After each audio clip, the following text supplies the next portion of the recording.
सलाम। कैसे हैं खालिद भाई? शुक्र अल्हम्दुलिल्लाह, आप सुनाएं? अल्हम्दुलिल्लाह अल्हम्दुलिल्लाह ठीक। आपसे मुलाकात करके बहुत अच्छा लगा और आपसे मिल के ना ऐसे फील हो रहा है कि हम वो यूसुफ साहब के साथ ही बैठे। नहीं नहीं सर, यूसुफ खान साहब का तो एक माशाल्लाह अल्लाह ताला ने उनको मुकाम दिया था, एक इज्जत से नवाजा था। तो मैं समझता हूँ कि हम लोग तो उनके पास से भी नहीं गुजरे यार। बाकी तरबियत होती है उनके इखलाक जो आप सीखते हो, तो ये बस सिर्फ एक उसी की झलक है जो आप देख रहे हैं। अच्छा, आपने उनके साथ कितना अरसा गुजारा? मैं जब से अल्लाह ताला ने मुझे इस दुनिया में होश संभाली, मैं पैदा हुआ, तो मैं उन्हीं के माँ बाप के बाद उन्हीं की गोद में उन्हीं के साथ बड़ा हुआ हूँ। इवन दो कि उंगली पकड़ के चलना भी मुझे मेरे दादा ने सिखाया, अम्मी अबू ने नहीं सिखाया। और जब 2009 में 20 सितंबर को अनफॉर्चुनेटली वो अल्लाह ताला को प्यारे हुए, अल्लाह ताला उन्हें करवट जन्नतुल फिरदौस में आला मुकाम अता करे, तो वो मेरी लास्ट मोमेंट थी। यानी मैंने होश उनके सामने संभाली और उनको अपने हाथों से ही उनको ये दुनिया फानी से कूच करते देखा। अच्छा, और उसके अलावा मुझे उनके ना कुछ लाइफ के बारे में आप थोड़ा बताइएगा। यूसुफ खान साहब एक ऐसी हस्ती हैं, वो एक ओपन बुक है, दुनिया को उनके बारे में पता है माशाल्लाह से। इतनी को अजीम हस्ती, पहले तो अगर हम उनकी पर्सनालिटी के बारे में बात करें, मैंने इतनी अजीम हस्ती अपनी दुनिया में अभी तक अपनी जिंदगी में नहीं देखी। जो मुझे सबसे खूबसूरत चीज उनकी लगती थी, ये नहीं कि वो मेरे दादा अबू हैं, एक मुसलमान होने की हैसियत से, एक कलमा गो होने की हैसियत से बात कर रहा हूँ। जो चीज मुझे क्लिक की वो ये थी कि जब भी हम सबके महबूब रहमतुल आलमीन सल्लल्लाहु अलैहि वसल्लम का जिक्र मुबारक आता था, या जब भी वो जिक्र मुबारक नबी करीम मुस्तफा पाक सल्लल्लाहु अलैहि वसल्लम का करते थे, तो वो ज़ारों के तार रोना शुरू हो जाते थे, उन पे कपकपी तारी हो जाती थी। और वो इतनी मोहब्बत करते थे नबी पाक सल्लल्लाहु अलैहि वसल्लम से, उनकी आल मुबारक से।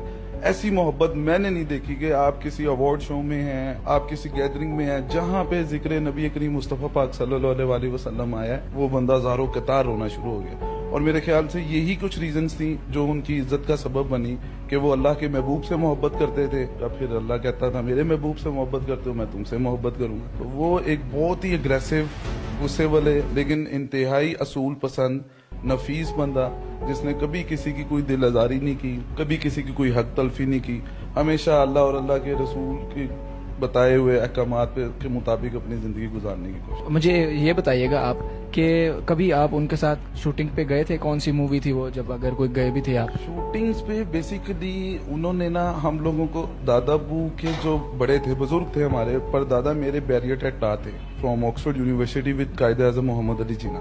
और वो हम लोग बेसिकली पठान फैमिली से बिलोंग करते हैं, पर्दा बहुत स्वेर किस्म का है। तो दादा अबू के बड़ों की कोशिश थी कि ये डॉक्टर बने, और ये कहते थे डॉक्टर में भी टारा आता है और एक्टर में भी टारा आता है, मैं एक्टर क्यों ना बनूं। तो जब ये फिल्म इंडस्ट्री में आए, इनके माँ बाप ने इनको घर से निकाल दिया था, इनके साथ सब कुछ खत्म कर दिया था कि जी आपने इसको मतलब अच्छा ही नहीं समझते। फिर with the passage of time इनकी एक शूटिंग में किसी शेर के साथ इनका आमना सामना होता है, जिसमें ये जख्मी होते हैं। फिर ये घर आते हैं, माँ जख्मी देखती है, तो माँ को बताते हैं कि माँ तेरा पुत्र जो है काम करन तो पहले वजू करता है, धुप्पा च खलोंदा है, नी वड्डियां लाइटां दे अगे, और फिर शेर से भी लड़े। तब इस तरह तो स्टंट ये सब खुद करने पड़ते थे, आज तो सब कुछ चेंज हो गया है। तो वो फिर इनकी खैर एक वो आए, लेकिन ये फिल्म इंडस्ट्री से इन्होंने अपने घर वालों को हमेशा दूर रखा, अब्बू को, हमें।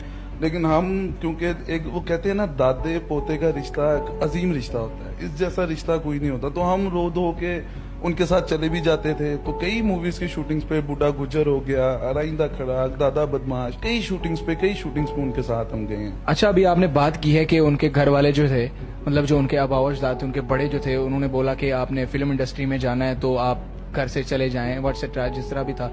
तो उस हवाले से फिर मुझे जरा बताइएगा कि जब वो कामयाब हो गए तो फिर घर वालों के क्या रिएक्शंस थे? कामयाब होने पे भी जो मेरे परदादा हैं अल्लाह बख्शे, वो एंड तक नाराज ही थे। ना वो इनकी जो कमाई थी, जो ये कमा के लेके आते थे, ना वो उसको एक्सेप्ट करते थे, और ना एंड तक ही दादा अबू जो उनके वालिद साहब थे, वो इस चीज के अगेंस्ट ही थे। लेकिन माँ होती है, कुछ चीजें गुजरी, जो बंदा होता है उसका करेक्टर ही जाना जाता है। मैं आपको बता रहा हूँ कि मुझे अच्छे तरीके से याद है कि वो इस तरह का बंदा था कि वो शूटिंग करने से पहले वजू कर रहा है। तो आप इमेजिन करें उसके बाद, मतलब उसकी क्या सोच होगी उस बंदे की, कि वो जो भी काम कर रहा है उससे पहले अल्लाह को याद कर रहा है, वजू कर रहा है। तो घर परदादा मेरे एंड तक अगेंस्ट थे, बट परदादी मेरी ने फिर इसको कॉम्प्रोमाइज और सेक्रीफाइस कर दिया था। लेकिन अभी तक, आज तक कभी किसी स्टार को, कभी किसी इंडस्ट्री के किसी पर्सन को परमिशन नहीं थी कि वो घर विजिट करें, वो मिलने आए। ना कभी कोई आया, और ना मतलब उन्होंने हम लोगों को, इस फैमिली को इस इंडस्ट्री से टोटली दूर रखा कि यार मैं ते आ गया, तुसी बचे रहना, तुसी नहीं आना। अच्छा, वैसे मेरा अगला सवाल आपसे यही था कि आप जो है वो पॉलिटिक्स में कैसे आ गए हैं, वो कोई विश भी होगी उनकी, उस हवाले से मुझे कुछ बताइएगा। उनकी विश यही थी कि हमेशा अपने बड़ों को उनका नाम याद रख के चलना, ये चीज़ अपने ज़हन में रख के चलना कि हमको न देखें वो।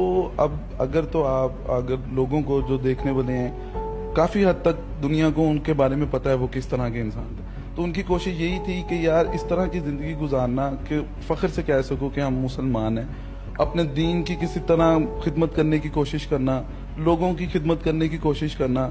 उनका कहने का मकसद सिर्फ ये था कि ये फ़ानी दुनिया है जिसमें एक दिन आपने इस दुनिया से जाना ही जाना है, पीछे रह जाते हैं आपके अमाल, तो कोशिश करना अमाल अपने ऐसे रखो कि मर जाने के बाद भी दुनिया आपको याद रखे कि यार हाँ, अल्लाह ताला ने अशरफुल मखलूकात बना के एक बंदे को भेजा था, तो उस बंदे का वाकई एक नाम है। ये नहीं कि सिर्फ उसके एग्जिस्टेंस में उसको लोग जानते हैं या उसके नेबर्स जानते हैं, बाकी दुनिया को पता ही नहीं। तो उन्होंने यही कहा था कि अल्लाह ताला ने, हम बेहतरीन उम्मत में से हैं जो नबी करीम मुस्तफ़ा पाक सल्लल्लाहु अलैहि वसल्लम की उम्मती हैं, हमारे पे तो अल्लाह ताला के इनामात ऐसे ही बहुत हैं। तो कोशिश करना अपने दीन को हमेशा साथ रख के चलो, अपने माँ बाप का नाम रोशन करो, इस मुल्क की खिदमत करने की कोशिश करो। मोहब्बे वतन इंतहा के थे वो, इस मुल्क से उन्होंने सारी जिंदगी बेलोस मोहब्बत की, तो बस यही कोशिश है कि हम भी किसी तरह इस मुल्क की खिदमत कर सकें, मुल्क नहीं तो कम से कम इस मुल्क में रहने वाले जो लोग हैं उनकी किसी तरह खिदमत कर सकें, अल्लाह को राजी कर सकें, अपने बुजुर्गों को राजी कर सकें। अच्छा, सुना ये गया है कि जो उनका डेरा था वहाँ कोई भी आता जरूरतमंद तो वो वापस खाली नहीं जाता। बिल्कुल, देखें ये तो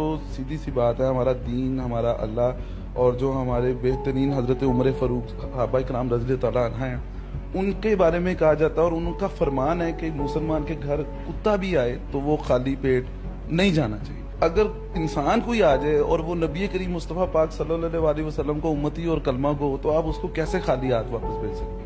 तो ये मुसलमानों की शान ही नहीं है कि आपके घर कोई चल के आए और आप उसको खाली हाथ वापस भेज दो। अच्छा, आपने इस अमल को भी जारी रखा हुआ है कि बस उन्हीं तक ही महदूद था? नहीं, देखिए वो कहते हैं ना, जैसी करनी वैसी बननी, तो ये चीजें ऐसी हैं जिनको बंदा करता ही रहता है। ये चीजें वो है ही नहीं कि जिसको स्टॉप किया जाए।